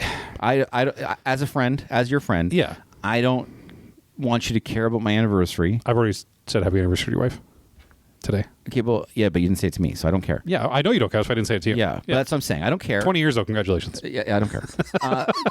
I mean, in this conversation, babe, I care. Yeah, I don't care. No, I don't want you to say happy anniversary to me. So I mean, I was thinking about that because Because we're dudes and we don't care. Yeah, but what is okay? So what is that's my question. What is on what dates or dates of things should we congratulate friends on? Like, what is the line between reaching out and not doing it? Okay, I'll tell you. One, your team won. Okay, whatever it is. Okay, so you're saying congrats to your team won? Yeah. Yeah, Hey, okay, hey, yeah. Congratulations on that World Series, Stanley Cup, sports done. Super Bowl. Sports successful. Yeah. Yeah. Your team won. That's one. Okay. And I'll say every second birthday. Okay. So I get it. birthdays. That's it. What about their child's birthday? No, never. Mother or Father's Day? No. No. Christmas? No. No Christmas. No. Flag Day? What's Flag Day? It's Flag Day. What is Flag Day? I don't even know what Flag Day is. It's the day we celebrate flags. I don't know what it is. I don't want you to congratulate me on it. I'm going to fucking congratulate everyone. We're going to congratulate Corbyn on Flag Day. And then you'll text me. I'll be like, I don't know what the fuck you're talking about. No, I'm telling you, sports wins and every second birthday. I know Jason D very well. I know he's probably put off that I said congratulations because I think he's with you very much on that point. So part of me does it just to bother him, but it feels like a weird thing to congratulate on. Listen, your female friends is different. You got to tap into that a little bit more because they want to be acknowledged. Yeah, they want to be acknowledged. You got to tap in it. But guys, nah. Yeah. Sports wins. If you don't congratulate on a sports win, we're done. Oh wow. Yeah. Okay, good to know. Yeah. That's a big one. Okay. My turn? Yeah. Have you ever because you have a wife? I do. She has long brown hair. She does. Have you ever done laundry and like these little hair tangles come out? Oh yeah, yeah. And then so there's those, and then you'll see hair just randomly show up in weird places in the house. Everywhere. I found them in the fridge before. Yeah. I found them in my underwear before. Yep. Yes. Yeah. Anyway, so I was in the. So me and my wife were both in our master bedroom closet. Door closed. Okay. No, door's open. Oh, okay. And she was kneeling down on the ground, and she was folding something, putting some shoes away or something. And I was standing, and I was putting shirts up and hanging them up because we had just done laundry. Okay. And I just had this thing that just kind of snapped in my brain. I'm like, I want to test this right now. And so I took a shirt, and I flopped it onto her head, and I dragged it off her head and looked at the shirt. Yeah. And a lot of friction. Yeah. A lot of force. Okay. Not a single hair on the thing. Oh. None. Yeah. So I just had to do the hair test. I'm like, how if I just did the most forceful like thing to get the hair off your head, okay. How is it showing up everywhere? Yeah. And you'll get it in you'll have a shirt and you'll see like one of your wife's hair on your shirt and you'll pull at it and you'll be like, no, it's like in the threads of your shirt. It's coming out of the thread of the shirt. Yeah. Like what the fuck? Yeah, it's everywhere. So I tested it and I kind of threw the shirt on her head a couple times to see if it would work and no hair. I've just given up. I've succumbed to the Strands. I just live in it now because it's been always and it's forever. I was mad. I don't know. The hair test. I tried it out. I like that. Yeah. Do you think it's less of a problem with blonde? I don't know. I don't know. I've always dated brunettes. Yeah. Well, you're a smart guy. That's why. Brunettes and a selection of redheads. I've never dated a blonde. Good for you. Is there a book that you always go back to and read every year? There used to be. I have a new one, but there used to be one. Yeah. And it was Agatha Christie's, and then there were none. And then there were none. Yeah, that was my favorite book for a long time until I read the vampire book last year. Now I plan to read that. Vampire Empire? Yeah, Empire of the Vampire. Empire of the Vampire? Yeah. Okay. Yeah. Why? Why do we do that? Why do we do that? I guess it's probably the same reason we watch a movie all the time, right? Yeah, same thing. Right? Same thing. Yep. Yeah. Yeah. Which one did you do that to? I don't usually do it. Yeah. My ADHD brain doesn't. It locks in that information pretty well, so I can pretty much recount those stories not too badly. But I did go back and read a couple Star Wars books here recently. Oh, you did tell me that last week. And not as good as I remember. No shit. Yeah. Let me get this straight. The Star Wars fan doesn't like something about the Star Wars? Is that what I heard? Well, I know the narrative. The thing narrative that good. I remember distinctly 10 to 12 years ago, you were raving about them around me at the time. Okay, which one? This trilogy of the fucking trilogy, the Tim whatever trilogy. The Tim trilogy. You were raving about these things, and now you're coming out. The Thrawn trilogy. Was it the Thrawn trilogy? Those are fucking. Oh, okay. Those are static. Those are pillars of novels, and you should read them. That's okay. I'm good. I still agree because I don't want to know what the card game is called, and I want to enjoy. Well, there's two. There's Pazak or Sabak, depending on where you want to come from. Holy fuck! You need to get laid. I know sex. I am tired of the following. Okay, follow along. Okay. I'm going to give you some examples. Okay. Okay. See if you can pick up on the theme. Okay. White Queen. White Rabbit. White Fang. White Widow. White Wolf. White Dragon. White Canary. White Lanterns. White Shadow. White Lightning. Okay. Are you with me? Yeah. Here's the second list. Black Panther. Yeah. Black Goliath. Yeah. Black Moray. Yeah. Black Lightning. Yeah. Black Mantis. Yeah. Black Racer. Yeah. Black Vulcan. Yeah. Black Spirit. Yeah. Black Dynamite. Yeah. Black Noir. And Black Samson. Black Dynamo, too. I'm tired of the only reason superhero characters have the word black in their name is because the character's black. That is the only reason. All the white ones I named were things that were white. Because they were all made in the 60s and 70s. It's so it drives me That's fucking bonkers. Yes, but yes and no, because the TV show The Boys put Black Noir and made him black. No other reason for him to be Black Noir. And then the Incredibles Invincible TV show. Oh yeah, and comic Black Samson. No other reason he's called Black Samson other than he's black. Yeah. Because Samson in the history books is white. But then all the other stuff, I'm just like, this is. I just got tired of it. So I had to write the list, and I went deep dive. I'm like, tell me all the characters that are black just because they're black, and it gave it to me, and then I just compared it to the white stuff. So anyway, I just wanted to bitch about it. There's that. I mean, yeah, I get it. It's. But I mean, there was a lot of television movies in the 60s and 70s made by black people for black people that pushed the black envelope. They said, "Oh, they're the Black Panthers or black," but they push that too, which I think is why a lot of comic book writers use that in the 60s and 70s. But rushing up till nowadays, where it seems very weird to just singularly point out the fact that by the way, you're black. I'm going to ask you a question, and this is going to be a little dicey for our listeners and for each other. All right, everybody, okay? Buckle up. And I don't want you to answer it out loud. I just want you to kind of nod or shake your heads, just so I understand. Yeah. Is there a universally accepted color for other races? Is there a universally accepted color? I don't understand the question. So African American, black. Yeah. Is there other races that have a color that is universal? Oh, that you can say no. You can't say no? No, I don't think so. Okay. I'm just checking. I'm just checking. No, yeah, I think you can't. I don't think you can say anything. I mean, like the sports Redskins, right? That didn't go very well. Didn't go well, right? So I don't think again anywhere else. No. Yeah, no. I just wanted to point it out. But I've asked several black people, and they've said black is fine. But they said, is black fine? I feel like black is a bad word. I'm like, no, I don't give a shit. Yeah, but aren't they pissed about all that list I just gave out? Like, I don't think so, because a lot of those characters were made by black artists. So dumb. What do you got? What do you got? What? Oh, yeah. This is something interesting. It sounds like you've already seen it, though. What movie are you most excited about to see this summer? Honestly, from now on, from here moving forward, for this summer? The rest of the summer, yeah. The He-Man movie. I almost put the He-Man movie on. It's 100% the He-Man movie. Are we gonna go to the He-Man movie too? I'm in. Okay, Let's fucking. Yeah. But my son has to come with me. I don't care who comes. Yeah. Just fucking remember to invite me. Okay. Yeah, it's all about the He-Man movie for me. Yeah, I really put that on there until I remembered this one comes out next week, which I think you should come with me again too, because it's a horror movie. What? Yeah, I'm going to a horror movie, Corbin. No, you're not. Backrooms. Oh, isn't that the YouTube guy? Yeah. I just told you about a YouTube horror movie. That was your going to be favorite. better. That's going to be fucking. That's all. I already know it's better than the Backrooms movie. Well, so then let's go anyway. Only if we do a double feature with Obsession. Let's just start with Backrooms, and then sure. Double feature. Sure, but we'll start with No, Backrooms. committed to a double feature. Yeah, for sure. But then we'll do the Backrooms We're not first, going to the because then I'll leave after. Yeah, I know. I know. Yeah, tell me why.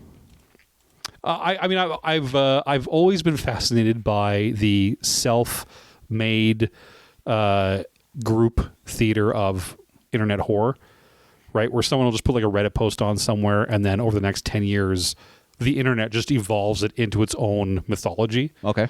I don't know anything about this. This property. Yeah. So basically, somebody took a picture of liminal spaces is what it's all based off, like weird kind of out of place. Yeah, I've seen the blah, trailer. blah, blah, right? Yeah. So somebody fucking 12 years ago took a picture of a weird back room and posted on Reddit like, oh, what a crazy place to be lost in, and this would be awful. So that morphed for a little while of people trying to build that into something, and then this guy who I didn't write the down the name of, the guy who is now directing this movie, he made about 7 or 9 short, some 2 hours, videos on YouTube, basically of creating this series of these back rooms. How just beyond what you can see, there is a clipping space that you can fall through where you end up in the back rooms, just a parallel universe to our own, which is almost the same. And then he kind of built this lore and this story out of it, and it became what it became. And then it was good enough that they decided to give him this. And I like Chiwetel Ejiofor. I really do like him. If I said that right, I think you did. It looks cool. So I have that fascination. I'm more familiar with the story. So do you want to know what his scary. real name is? Sure. No, it's I was waiting for it. The black back door. Yeah. All right. It's gonna be cool. I think it'll be cool. I think it can be very scary if they want it to be, because there's just a lot of weird and creepy unknown stuff to it. So I think you would like it. It might not be as much as you liked the other one. It won't be, but it doesn't mean this one won't be good. But I think you like it. It comes out this weekend. This coming up weekend. We are in Canada. True. And we have a streaming service called Crave. Do you have Crave? I just reinstalled it. Okay. Yeah. I got a problem with this streaming service. Oh, it sucks. Every time, look at me. Yeah, every fucking time I search for a movie, it's on Crave, and I turn the movie on. Pay for it. No. It's in French. And they only have the French version of the fucking movie. Oh. This has happened to me literally 6 times in a row now. What movies are you watching? I tried to watch Something About Mary the other night. In French? Only in French. Really? I watched, literally, I'm trying to think back because, my memory's bad, but literally, like the last 5, I've gone in there only in French. Oh. I'm like, for fuck's sakes. I re-downloaded it because I want to make my wife watch the first season of True Detective. Yeah. Because she's never seen it. And House of the Dragon's coming out in June. She's watched that, but the season 3 is coming out in June. Yeah. Still worth watching, eh? I like it. Yeah? Yeah. I mean, say season 2 slowed down a bit. Yeah. But then again, I mean, if you could really argue that season 1 was very fast paced because of the time jumps, right? But no, I don't mind it. Okay. I kind of like where it's going. Okay. Yeah. That's all I got for gripes today. That's all I got for gripes today. Whoa. Same time of gripes. Wow. Listen, guys, it is time for our top 5.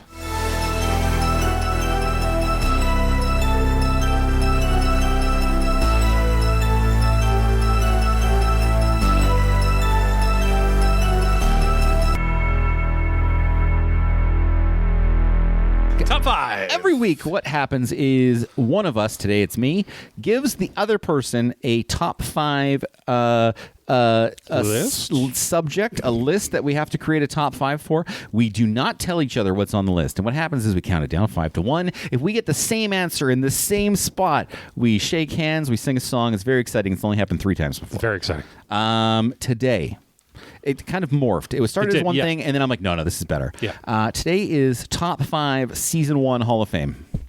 And what I mean by that is this is TV shows that had an amazing first season, and then fell apart and then after just that. fucking became shit. Became shit. Yeah. All right. So season 1 Hall of Fames, top 5, and then it carried on because otherwise my list would have just been 5 of Fireflies, but it didn't have any other seasons, so I couldn't use that. You couldn't use that. That's true. Ready? Number 5. Tanner starts. Number 5. I kind of forgot I watched this show. Okay. So I did some data. I thought about it. It was Sleepy Hollow. Oh, I've never watched that show. Sleepy Hollow. I like creepy stuff. So that in that first season, man, it had so much potential.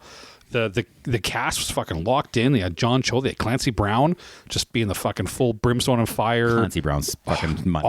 Awesome. Most underrated actor, like he character has to actor. be high. He's has so to good. be high. So right? good. And the villain was very like seriously creepy. Yeah. In the first season, and it was just all around good. Like it punched way above its weight for television horror. What's the premise of the show? Why is Ichabod Crane there and doing what he's doing? What are they trying to do? So, I mean, basically, it's more or less supernatural. Okay. Okay, he's being a ghost detective. Okay. I mean, to blare it down. Oh, that's good. Season 2 come along, it basically changed it to this supernatural family drama. And then it just fucking unraveled and became dramatic, whiny bullshit. Like immediately into season 2. Yeah. And all the premise, all the excitement, all the fun of what could have been in season 1 started. And that went on for 4 seasons.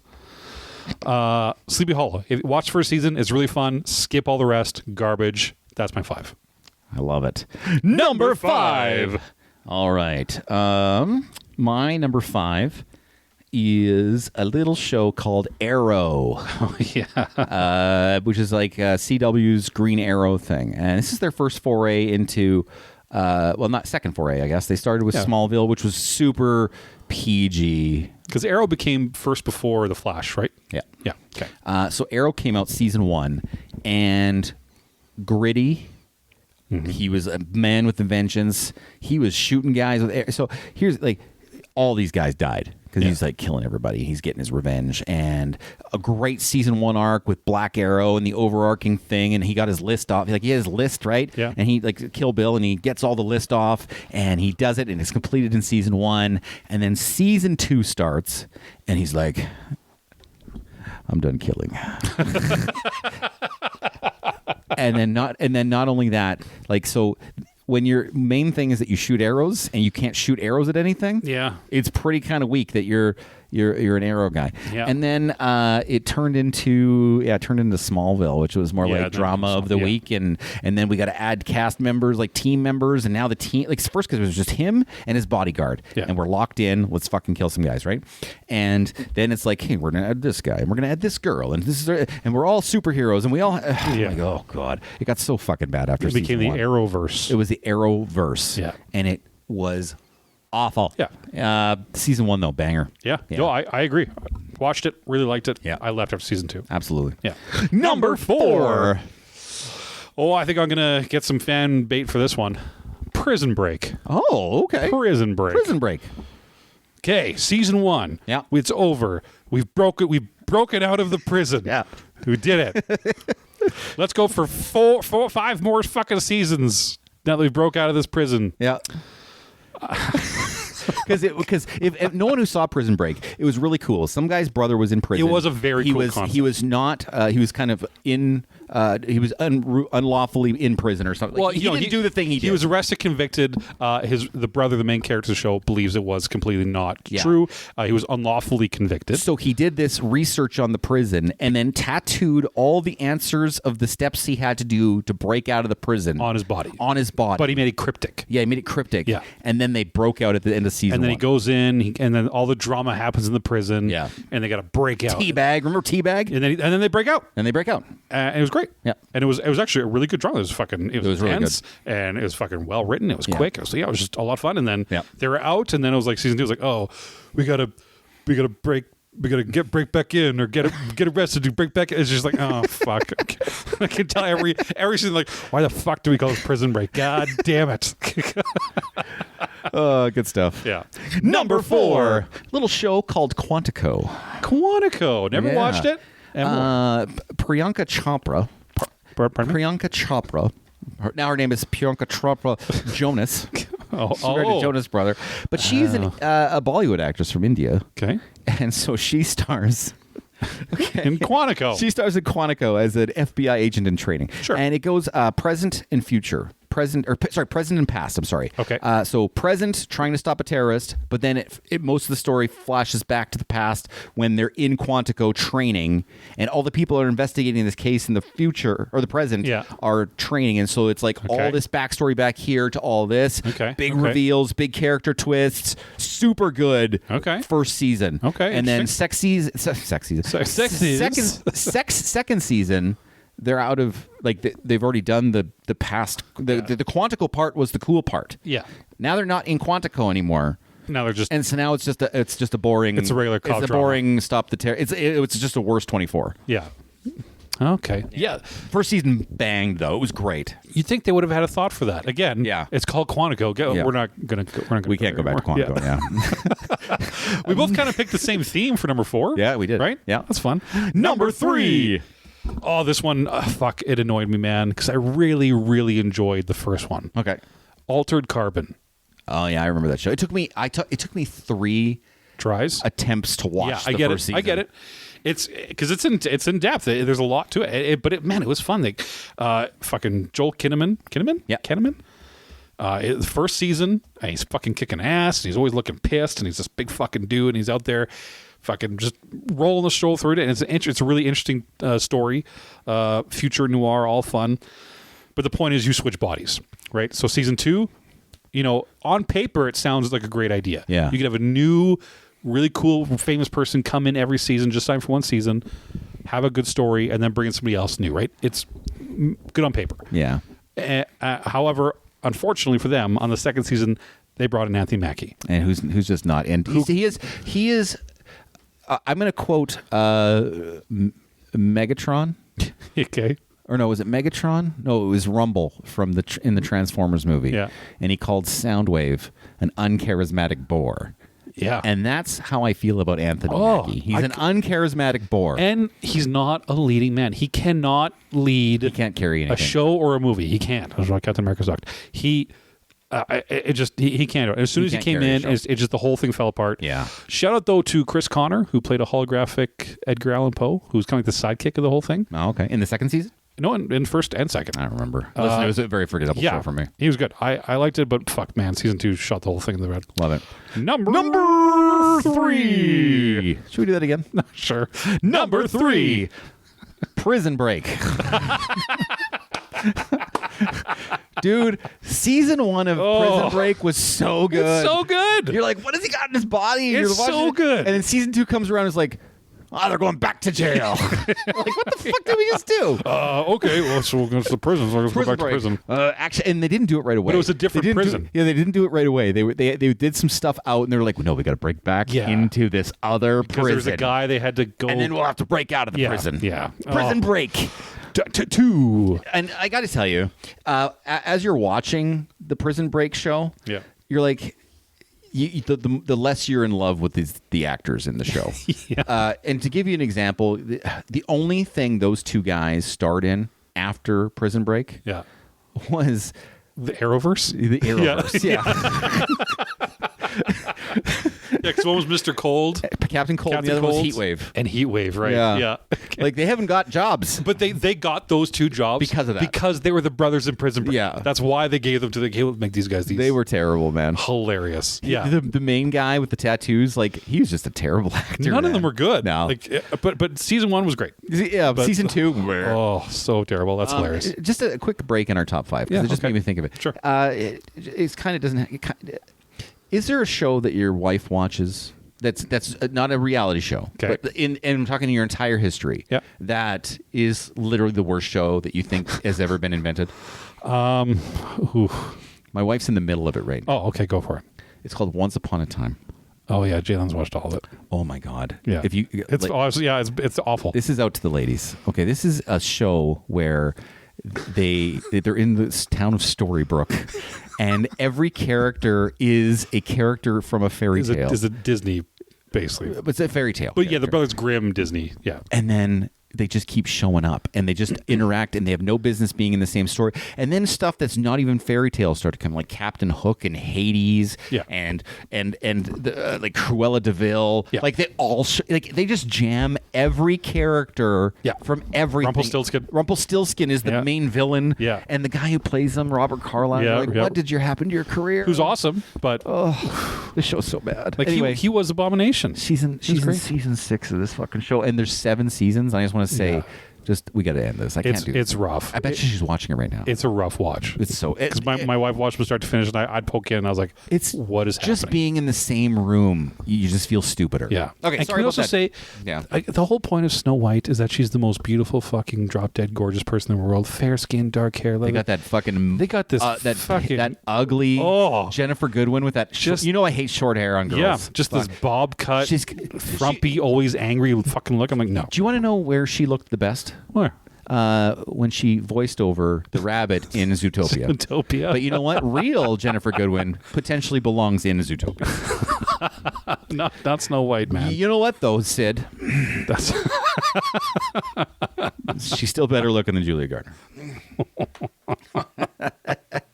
That was unplanned. All right. Number 2. Westworld. Oh, okay. Westworld. I never watched this show. Well, that's good. Season 1, great. Played up the mystery, kept the interest going. All the characters were strong. What's it about? At all? You have nothing about it? I don't give a fuck. Okay, really quickly. Yeah. It is a park. Like you pay to go to a fun park like Jurassic Park. Okay. Except instead of dinosaurs, they're robots. Oh, okay. And you can go. They build a whole town out in the middle of nowhere, like a western town, and you dress up. You wear the thing. You have bullets in your gun, and everyone there around you is a robot, but they look human. And you can kill them. You can fuck them. You can drink with them. You can do the whole night. Like it's basically your own little video game, but it's all. So you can shoot the robots, then they take them out behind, then you go back out to the ground, the Disney, and they put them all back together. And do they accidentally shoot humans in it? What if you're a human and you shoot a human by accident? Yeah, they usually break you up in different groups. But Gotcha. that also leads to other stuff. But so this was a movie back in like the 70s. Oh, okay. Westworld. It was about the same thing. So they turned it into a television show. It's great. The first season's awesome. If you like westerns, and then it has a sci-fi twist that they separate them very well. They keep it going. Great. And then for the next 3 fucking seasons after that, dog shit. Yeah. Oh, it got so bad. They got just when writing, they think so high themselves, their writing goes up their own fucking ass, and it gets just stupid for the point of being stupid. Okay. It becomes that for the next 3 seasons. That's unfortunate. So, watch the first season. I don't want to now. But then everything else is terrible. Nah, I'm good. Yeah. Number 2. Save the cheerleader. Save the world. I knew you were going to pick this one somewhere. If you don't know what I'm talking about, you know what happens?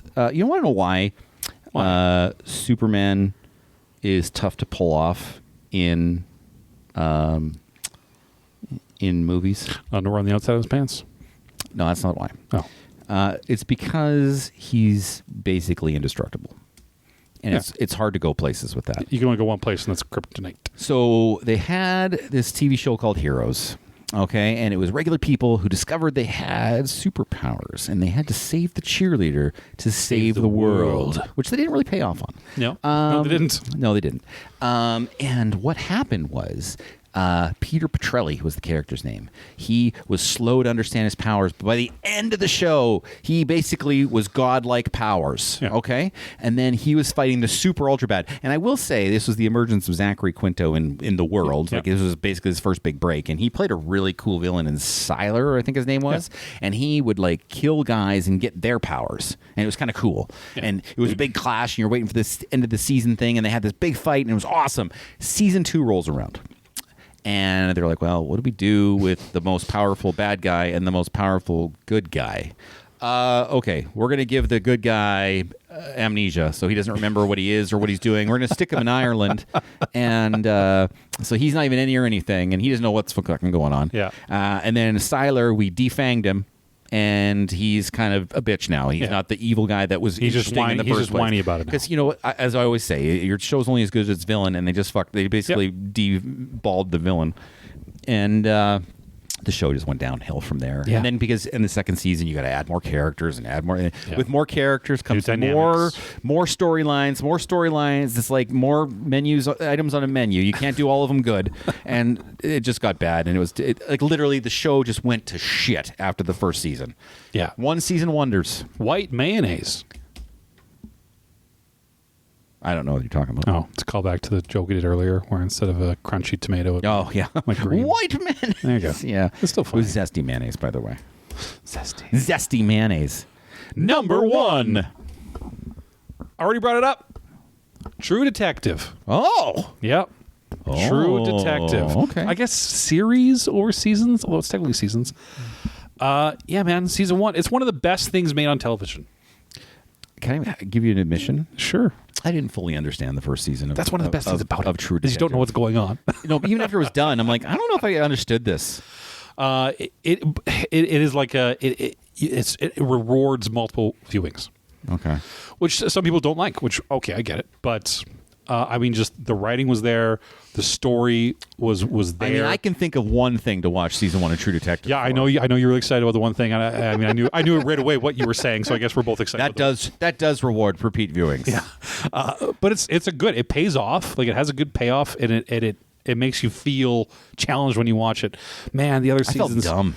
But the other scenes just lost all of it, and it just especially this last one. Oh my god, I hated it so much. And then I didn't mind it last season, but I didn't watch 2 or 3. Oh, it was weird. They're bad for different They reasons. didn't answer all the questions in the 4th season. I didn't like that. I need wrap up. But they were asking questions to seem mysterious. Okay, and then just fucking left them there. Yeah, I remember when we did our review. Yeah, I know. Of the I was show, really upset. you didn't like it. You at go back all. and listen. I didn't like it at all. I remember. But True Detective number 1. It's so good. That's why I said I downloaded it, King. So I'm gonna make my wife watch it. Oh, I like it.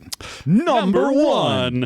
All right, I'm going to describe a show to you, and you just tell me logistically how you would even approach a second season if you were a writer. Okay. Okay. Go. A girl commits suicide. Okay. And before she committed suicide, she recorded 13 tapes, and she sent them to her friend, and each tape was a different interaction with a different person in her high school as a reason why she committed suicide. Okay. And this guy then takes it upon himself to go through these 13 tapes to approach those people to get resolutions for the things they did to this girl to force her to commit suicide. Okay. How would you write a second season of that? Aliens. Right? The show is called 13 Reasons Why. It was on Netflix. It came out during COVID. I watched it. The first season was riveting. Really? It's like, listen, this girl commits suicide. They eventually show it. It was very like trigger warning, watch like this is happening, and after every episode, if you have suicide problems, call the suicide hotline. Like, it was a very serious topic. Okay. And like it was super, like they took it super serious, and like this kid gets these tapes and he's jarred, and he's like, I gotta go. And then while he's going to approach these people, you get the whole backstory as to what they enact what happened on the tape. Okay. And all this shit that contributed to this poor girl's suicide just comes to light. But he goes through all 13 tapes. Yeah. All 13 resolutions are concluded. Okay. She's still dead. Yeah. Season 2. Season 2.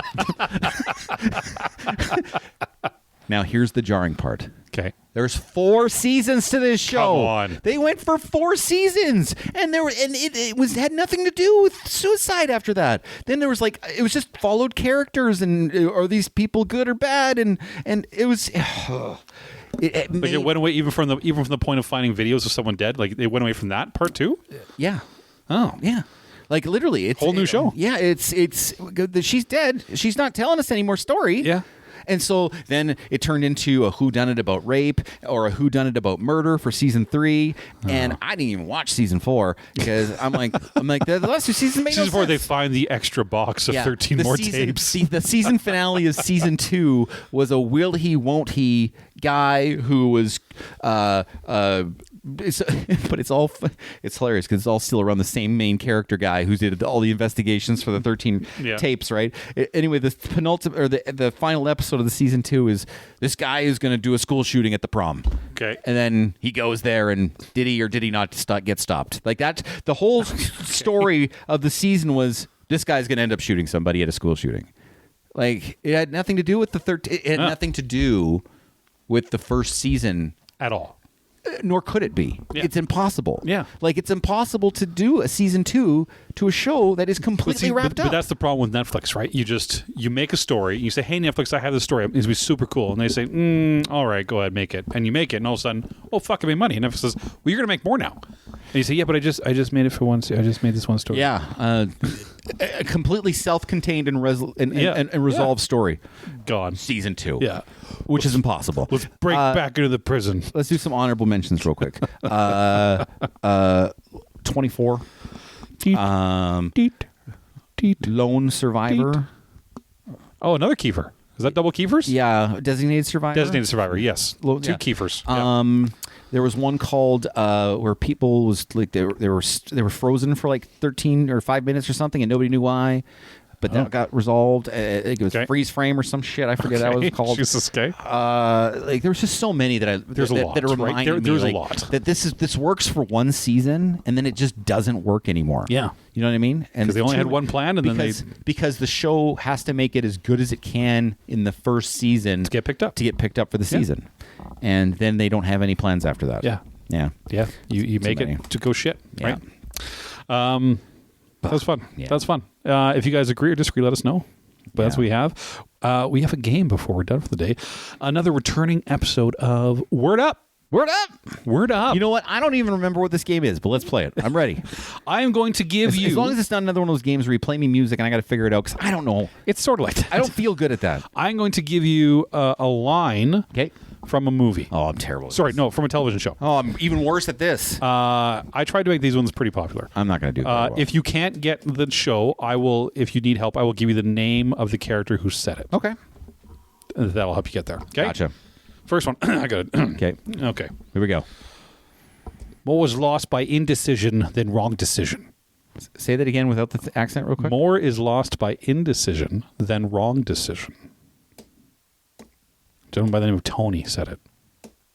Sopranos. There you go. We have got to go. Not I thought you were doing a Dublin fucking accent. Dublin? I didn't know what you were doing there. Oh, more lost by indecision than decision. That's what it sounded like to me. This one I don't know. Okay. We have got to go back, Kate. Oh, I know this. We got to go back. We've got to go back, Kate. I'm assuming that's said like that. I never watched the show. Hold on, I know it's a popular show. Yeah, no, I know this. Hold on, don't cut me off. I'm not saying anything. I hate it when you give me time. I didn't say anything. We got to go back, Kate. I know this. God, this is gonna bug me. God damn it! I hate. Do you want the name? No. Yeah, give me the name. Jack.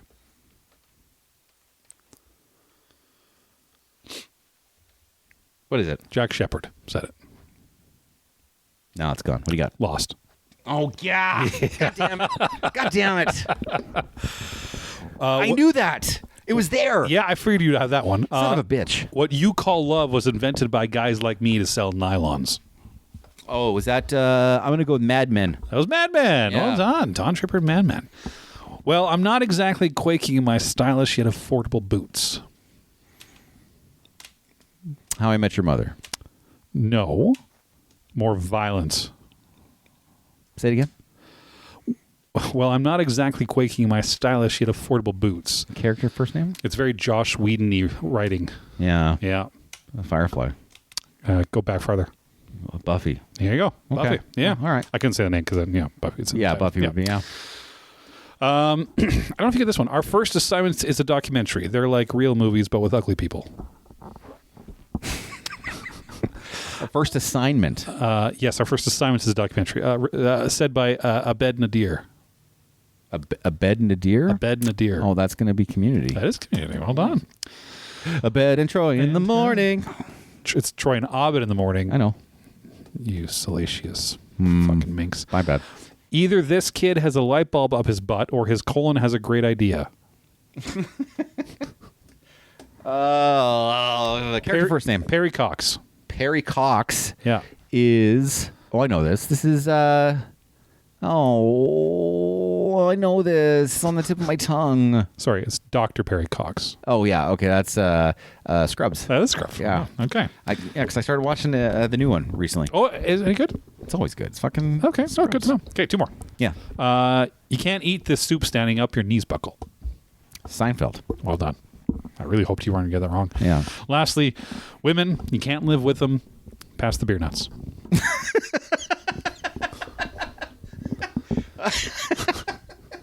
Okay, that's How I Met Your Mother? No. Oh. It's said by Norm Peterson.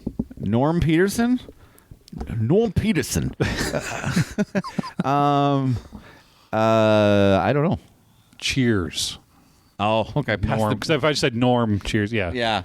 I didn't know his name was Peterson at the end. That's fun. Yeah, because Is that the last one? That was the last one. That's a short game. I give you like long, in-depth games. Well, here's the thing. That's a bitch game, dude. Okay, wow. Wow. You're coming in really hot. I'm coming hot. You have bullet bourbon today. You're getting a little fucking warm. I'm just saying. I didn't. I thought we were going to do the 14-point Mortal Kombat. I can't do it if you haven't seen the movie. Okay, we're going to watch it. I have 14 points to make. That's okay. We're already at 140. So, and they all are valid. I want to thank everybody out there for sticking with us. Wow.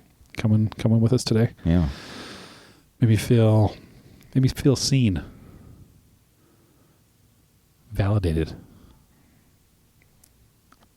Appreciated. Yeah. Yeah. But none of that matters. No. We don't care? Yeah. Okay. All right. Oh, man. Hey, listen, thanks for sticking it through. We'll see you next time. Okay, love you, bye.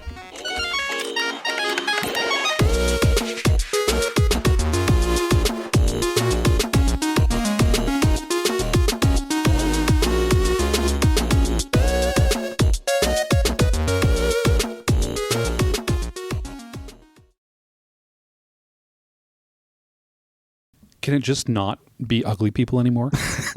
Right? Like, I don't care if they're white. I don't care if they're black. I don't care if they're Asian or Hispanic, girl, boy, trans, gay. I don't give a shit. Just don't be ugly. Right? Watching these commercials at this last fucking movie yesterday, it is just, it was like watching, visiting a 19th century leper colony in Saskatchewan. Okay, it was just fucking ugly people. And I don't give a shit what it is, but can we all agree that if I'm going to a movie or going to a show, it's to watch attractive people do something either fun, scary, or entertaining.